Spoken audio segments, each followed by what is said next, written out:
Hello guys, current affairs funda में आप सभी का स्वागत है। मैं हूं आपके साथ अभिषेक शर्मा और आज के इस वीडियो सेशन में हम 28 जून तक के सभी इंपॉर्टेंट करंट अफेयर्स कवर करने वाले हैं। हमेशा की तरह आप इस वीडियो को अंत तक जरूर देखिएगा, आज भी आपको काफ़ी कुछ जानने के लिए मिलेगा। सेशन की शुरुआत करने से पहले आप सभी को बताना चाहूँगा, यदि आप हमारे daily current affairs PDF, weekly PDF, monthly PDF और हर महीने के banking and economic awareness PDF चाहते हैं तो करंट अफेयर्स फंडा का 1 मेंबरशिप प्लान आप ज्वाइन कर सकते हैं, जिसका लिंक आपको वीडियो के डिस्क्रिप्शन में या फिर फर्स्ट कमेंट में मिल जाएगा। आपको बता दें, इस 1 मेंबरशिप प्लान के तहत जितना भी हमारा पीडीएफ कंटेंट है वो हम आपको 1 साल तक के लिए प्रोवाइड कराते हैं, जिसे आप डाउनलोड कर सकते हैं, प्रिंट आउट भी निकलवा सकते हैं। इसके लिए चाहे तो आप करंट अफेयर्स फंडा ऐप को यूज़ कर सकते हैं या फिर अपने लैपटॉप या सिस्टम की मदद से वेब लॉगिन भी कर सकते हैं। कोई भी आपका एग्जाम हो, बैंकिंग, एसएससी, रेलवे या फिर स्टेट पीसीएस, जहाँ पर भी जनरल अवेयरनेस या करंट अफेयर्स पूछे जाते हैं, सभी एग्जाम्स के लिए हमारा पीडीएफ कंटेंट काफ़ी यूज़फुल है। दूसरा कोर्स हमारा बैंकिंग अवेयरनेस का है। कंप्लीट बैंकिंग अवेयरनेस हमने आपको इसमें पढ़ाया है, न केवल आपके बैंकिंग मेंस एग्जाम, बल्कि अगर आप बैंकिंग इंटरव्यूज़ देते हैं जैसे SBI PO, IBPS PO, RRB PO, even RBI grade B, इन इंटरव्यूज़ में जो बैंकिंग नॉलेज आपसे पूछी जाती है उसे भी आप आंसर कर पाएंगे इस कोर्स को पढ़कर। साथ ही साथ एसएससी, रेलवे, स्टेट पीसीएस जैसे एग्जाम्स में इंडियन इकोनॉमी के की कंसेप्ट पर जो क्वेश्चन पूछे जाते हैं, जैसे 5 ईयर प्लान पर क्वेश्चन पूछे जाते हैं, जीटीपी पर क्वेश्चन पूछे जाते हैं, नीति आयोग पर क्वेश्चन पूछे जाते हैं, और RBI, SEBI, SIDBI, NABARD, IRDI, different types of banks in India, जैसे public sector banks, private sector banks, small finance bank और payment bank, types of poverty, types of unemployment, types of inflation, economic terms, financial terms, और Indian economy से related जो schemes government of India ने launch की हुई है। तो ए to Z सब कुछ आपको इसी कोर्स में मिल जाएगा। इंश्योरेंस से रिलेटेड भी एक डेडिकेटेड चैप्टर है इसमें इंक्लूड। अगर आप इंश्योरेंस सेक्टर का एग्ज़ाम दे रहे हैं तो उससे आपके बेसिक्स क्लियर हो जाएंगे उस चैप्टर से। तो इंडियन इकोनॉमी कवर है, बैंकिंग अवेयरनेस कवर है और इंश्योरेंस सेक्टर कवर है। तो सब कुछ आपको ई कोर्स में मिल जाएगा। डेमो वीडियो लेक्चर्स और डेमो पीडीएफ्स ऑलरेडी अवेलेबल है करंट अफेयर्स फंड ऐप पर, उन्हें आप देख सकते हैं। उनसे आपको एक आइडिया लग जाए किस तरह कंटेंट हमने आपको इन कोर्सेज में प्रोवाइड कराया है। तो दोनों ही सेपरेट कोर्सेज हैं, अलग अलग बाय करने होते हैं। ये करंट अफेयर्स का और बैंकिंग अवेयरनेस का, वैलिडिटी दोनों की 1 साल की है। मिलेंगे कहाँ पर? करंट अफेयर्स फंड ऐप पर। ऐप का लिंक वीडियो के डिस्क्रिप्शन में दिया गया है और फर्स्ट कमेंट में भी पिन कर दिया गया है। तो लिंक पर क्लिक कीजिए, ऐप को इंस्टॉल कीजिए, लॉगिन करने के बाद इन कोर्सेज को आप एक्सेस कर पाएंगे। अभी भी कोई डाउट अगर आपका रहता है तो हमारा कस्टमर केयर नंबर है 8448169188, इस पर आप कॉल कर सकते हैं या फिर व्हाट्सएप करके भी जानकारी प्राप्त कर सकते हैं। तो बिना किसी देरी के शुरुआत करेंगे इस वीडियो सेशन की। सेशन की शुरुआत हमेशा की तरह क्वेश्चन ऑफ द डे से करेंगे, जिसका आंसर आपको अभी कमेंट बॉक्स में करना है। पूछने के एक भारतीय अंतरिक्ष यात्री 41 साल बाद अंतरिक्ष मिशन पर रवाना हुए हैं, उनका नाम क्या है? An Indian astronaut has embarked on a mission to space after 41 years, what is his name? Options हैं अजीत कृष्णन, अंगद प्रताप, प्रशांत नायर या फिर शुभांशु शुक्ला। तो जल्दी से आप आंसर कर दीजिए, फिर हम आगे बढ़ते हैं। और इसी तरह के क्वेश्चन यदि आप प्रैक्टिस करना चाहते हैं तो हमें टेलीग्राम पर जरूर ज्वाइन करें। करंट अफेयर्स फंडा नाम से हमारा टेलीग्राम चैनल है।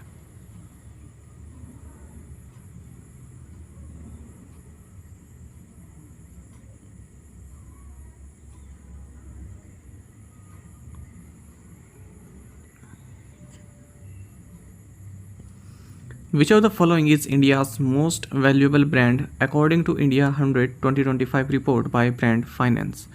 ब्रांड फाइनेंस की इंडिया 100 2025 रिपोर्ट के अनुसार निम्नलिखित में से कौन भारत का सबसे मूल्यवान ब्रांड है?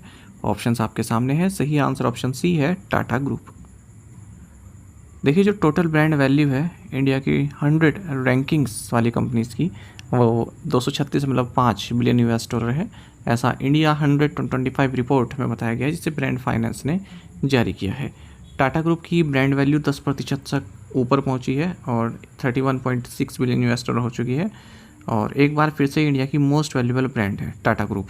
साथ ही फर्स्ट इंडियन ब्रांड भी है जिसने 30 बिलियन यूएस डॉलर का थ्रेशोल्ड जो है क्रॉस किया है।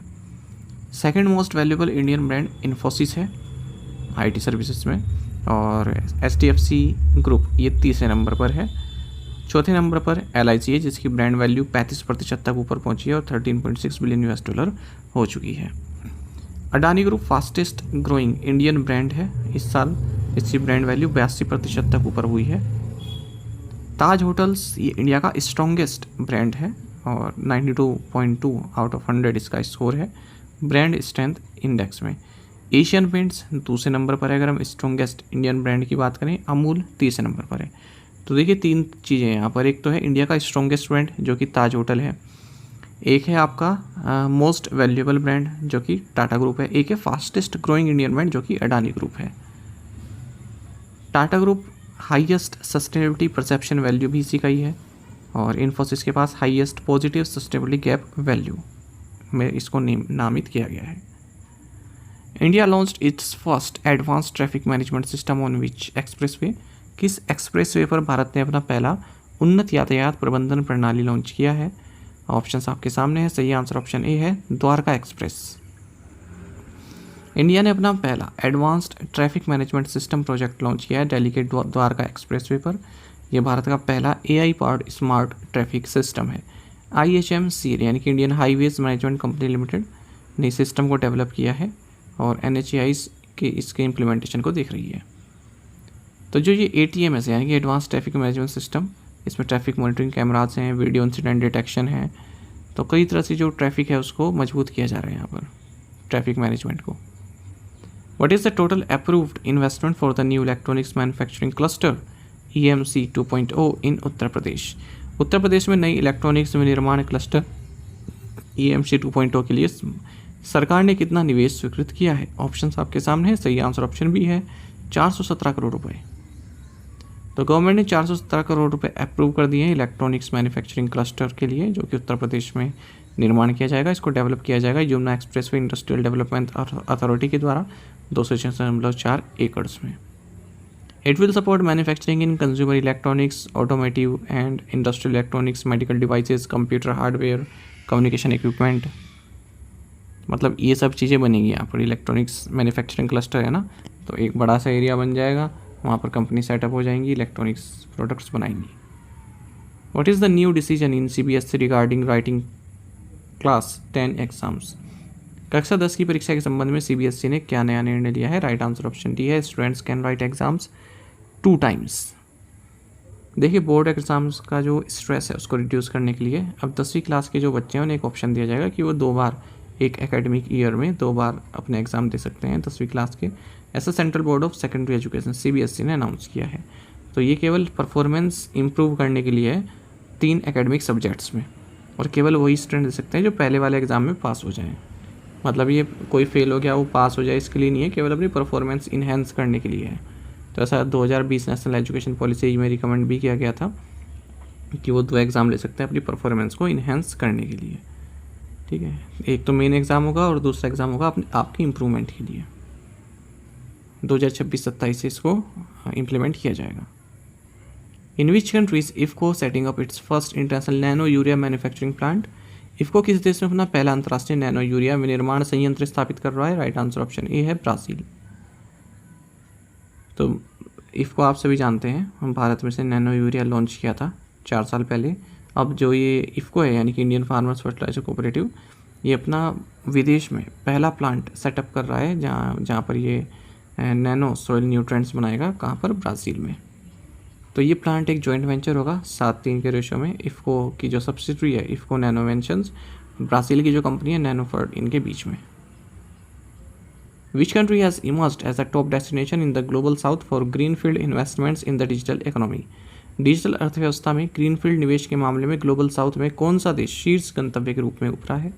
राइट आंसर ऑप्शन ए है, इंडिया। तो इंडिया टॉप डेस्टिनेशन है ग्लोबल साउथ में अगर हम ग्रीनफील्ड इन्वेस्टमेंट्स की बात करें डिजिटल इकोनॉमी में, ऐसा रिजर्व बैंक ऑफ इंडिया ने बताया है। ओवरऑल अगर हम देखें FDI इनफ्लो के मामले में FDI ने रिसीव हुआ है, भारत 16वें नंबर पर है ग्लोबली, $114 बिलियन प्राप्त हुआ है इसको ग्रीनफील्ड इन्वेस्टमेंट में, हाईएस्ट अमंग, जो कि हाईएस्ट इन्वेस्टमेंट है ग्लोबल साउथ में। और जो मैन्युफैक्चरिंग है, बिजनेस सर्विसेज सेक्टर है, ये की कंट्रीब्यूटर रहे हैं इन्वेस्टमेंट अट्रैक्ट करने में। Which small finance bank has partner with Edelweiss life insurance for bank assurance? किस लघु वित्त बैंक ने बैंक अश्योरेंस के लिए एडलवाइस लाइफ इंश्योरेंस के साथ साझेदारी की है? राइट आंसर ऑप्शन डी है, Equitas small finance bank. Equitas small finance bank और एडलवाइस लाइफ इंश्योरेंस, इन्होंने बैंक अश्योरेंस पार्टनरशिप साइन की है। बैंक अश्योरेंस पार्टनरशिप मतलब जो बैंक है वो इंश्योरेंस कंपनी के जो प्रोडक्ट्स हैं, जो इंश्योरेंस प्रोडक्ट्स हैं, उनको अपने कस्टमर्स को ऑफ़र करता है। अब जैसे एडलवाइस लाइफ इंश्योरेंस है, कोई इंश्योरेंस प्रोडक्ट्स है, तो इक्विटास स्मॉल फाइनेंस बैंक अपने कस्टमर्स को ऑफर करेगा। बदले में इक्विटास स्मॉल फाइनेंस बैंक को जो आप कह सकते हैं कमीशन प्राप्त होगा इस इंश्योरेंस कंपनी से। इक्विटास स्मॉल फाइनेंस बैंक का हेडक्वार्टर चेन्नई तमिलनाडु में है। वासुदेवन पी एन इसके एमडी एंड सीईओ हैं। How much penalty has IRDAI imposed on Edelweiss life insurance? IRDAI ने एडलवाइस लाइफ इंश्योरेंस पर कितना जुर्माना लगाया है? राइट आंसर ऑप्शन सी है 1 करोड़ रुपीज़। तो insurance regulatory and development authority of India ने 1 करोड़ रुपए की पेनल्टी लगाई है एडलवाइस लाइफ इंश्योरेंस कंपनी पर। इसने कॉर्पोरेट गवर्नेंस नॉर्म्स को वायलेट किया है। साथ ही कंपनी को ये भी कहा गया है the insurance company was also directed to categorise certain transactions as outsourcing in accordance with the regulations as applicable and report in the same to the authority. By how many hours did the RBI extend the trading time for the call money market? RBI ने call money market के लिए trading समय कितने घंटे तक बढ़ाया? Right answer option B है 2 hours. तो रिजर्व बैंक ऑफ इंडिया ने जो ट्रेडिंग आवर्स है inter bank call money market के लिए 2 घंटे और बढ़ा दिया, यानी कि इवनिंग के 7 बजे तक चलने वाला है। और ये रिवाइज टाइमिंग्स जो हैं ये 9 से अब 7 बजे तक की होंगी, सुबह 9 से 7 बजे तक की। बैंक बोरो कर सकता है, मनी करता है और लैंड भी कर सकता है कॉल मार्केट में। मतलब कॉल मार्केट स्थित है वहाँ पर जो बैंक है वो खरीद मतलब बोरो कर सकता है और उधार दे भी सकता है, ले भी सकता है। Central bank also extended the hours for market repo and triparty repo to 4 बजे तक, ठीक है, 1 अगस्त से। जो market repo tri party repo है इसके लिए जो पूरा ट्रांजैक्शन वगैरह होता है उसका टाइम भी बढ़ा देके 4 बजे तक, 1 अगस्त से लागू होगा। Which two ministry signed a memorandum of understanding to strengthen rural livelihoods in India? Bharat में ग्रामीण आजीविका को सशक्त बनाने के लिए किन 2 मंत्रालयों ने समझौता ज्ञापन पर हस्ताक्षर किए हैं? राइट आंसर ऑप्शन डी है ministry of rural development and ministry of skill development and entrepreneurship. देखिए रूरल इंडिया में जो लाइवलीहुड्स है उसको स्ट्रेंथन करने के लिए, इकोनॉमिक सेल्फ रिलायंस बढ़ाने के लिए महिलाओं में ministry of rural development and ministry of skill development and entrepreneurship इन्होंने मेमोरेंडम ऑफ अंडरस्टैंडिंग साइन किया है कृषि भवन न्यू दिल्ली में। MOU का ऑब्जेक्टिव क्या है? जो रूरल एरियाज़ में लाइवलीहुड अपॉर्चुनिटीज़ है उनको बढ़ाना। तो जो टेक्निकल एक्सपर्टीज़ और इंस्टीट्यूशनल फ्रेमवर्क है ministry of skill development entrepreneurship का, उसको यूज़ करके। The aim is to enhance the skills market access entrepreneur capabilities of women in self help groups so that they can become a part of the global work force. To the point question उनके answers देख लेते हैं। Where is mount लेवतोबी Laki Indonesia? In 2025 ISSF world cup Munich India team वोन a total 4 medals, जिसमें 2 gold 2 bronze रहे।